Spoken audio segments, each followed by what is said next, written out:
عليكم يا عمران. وعليكم السلام. كيف حالك؟ أنا بخير الحمد لله.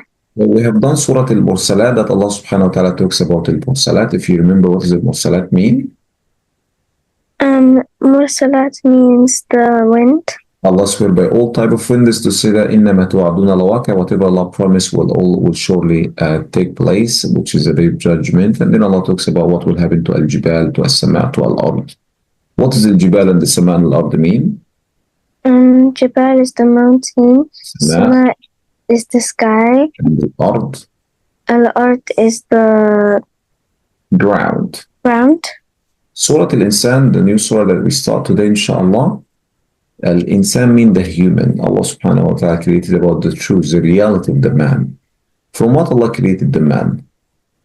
To test them. Yeah, from what Allah created him? From fluids. Yeah, Allah created the man from a mud, from a sperm, from nothing. What is the reason behind creating the man? To test them. To test him. What Allah subhanahu wa ta'ala says?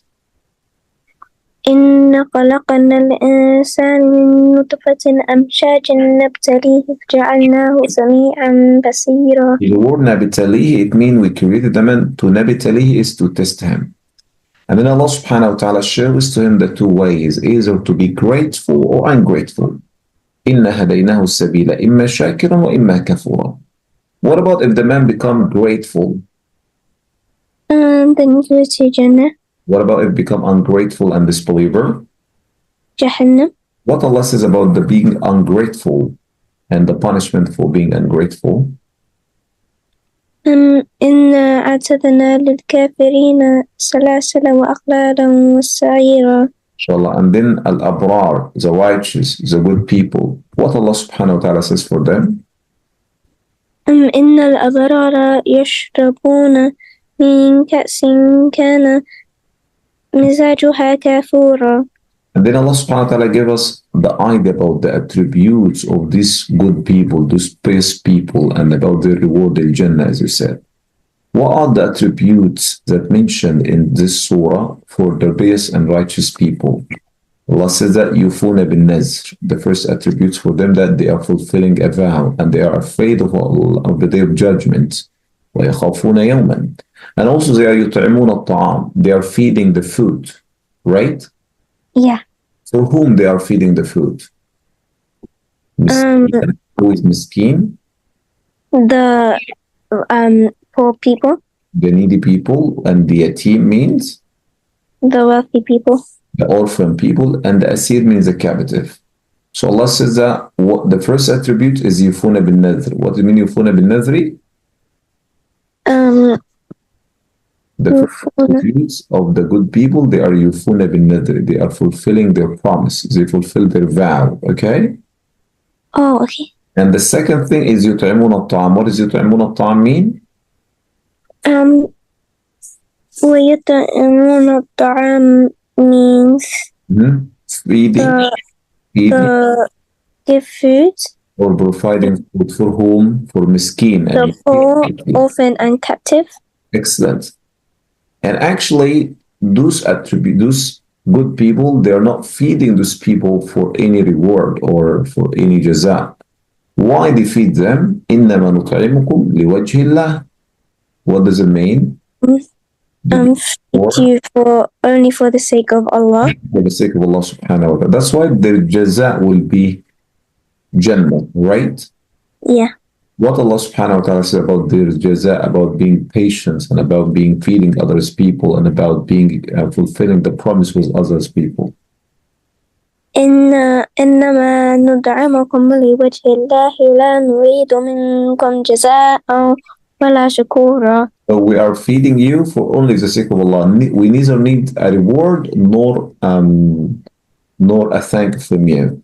That's why Allah gave them jaza Jannah. Right? Yeah. Allah says about the reward for the good people, for the pious people.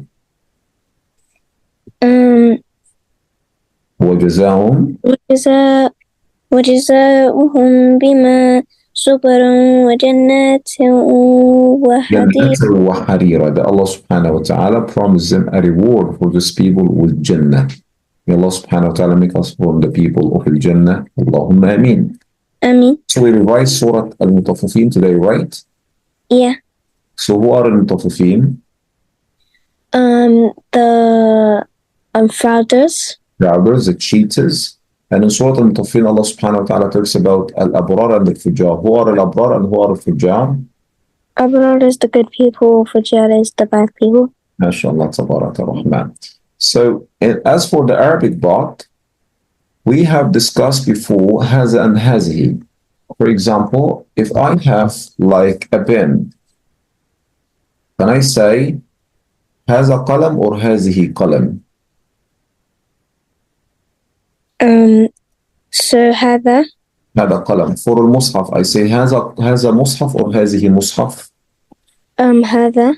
Right, why I should haza for both? Because it doesn't end with ta. Because so both of them are masculine. masculine. Excellent, mashallah. What about if I'm talking about sa'a, watch? About sayyara, car. What should I say? Should I say haza or hazihi? هذه. Yeah, excellent. So haza for masculine and hazihi for feminine, right? Yeah. But this is for singular. For plural, we discussed today what should we use? هؤلاء. For example, the word taliba is a singular. That's why we say hazihi. Yeah. About talibat, to use the demonstrative pronouns for talibat. Can we use hazihi also for plural word? No. What should we use? هؤلاء. هؤلاء. All of these words, are they masculine or feminine? Feminine.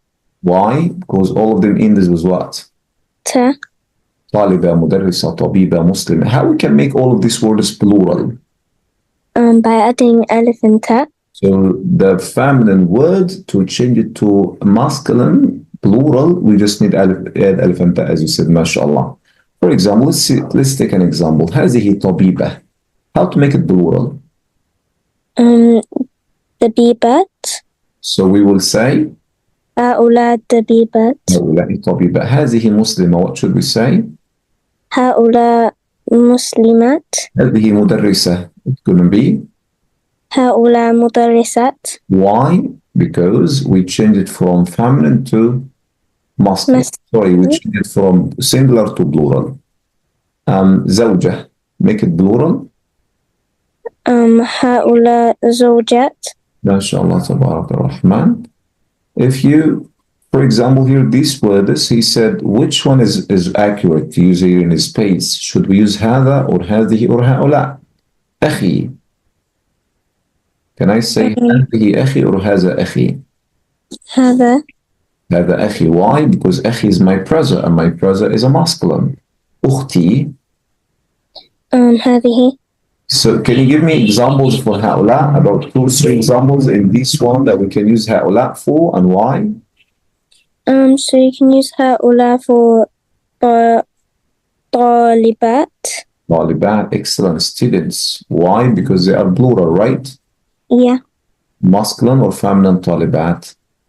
Masculine. No, feminine, because it ends alif and ta, right? Oh, yeah.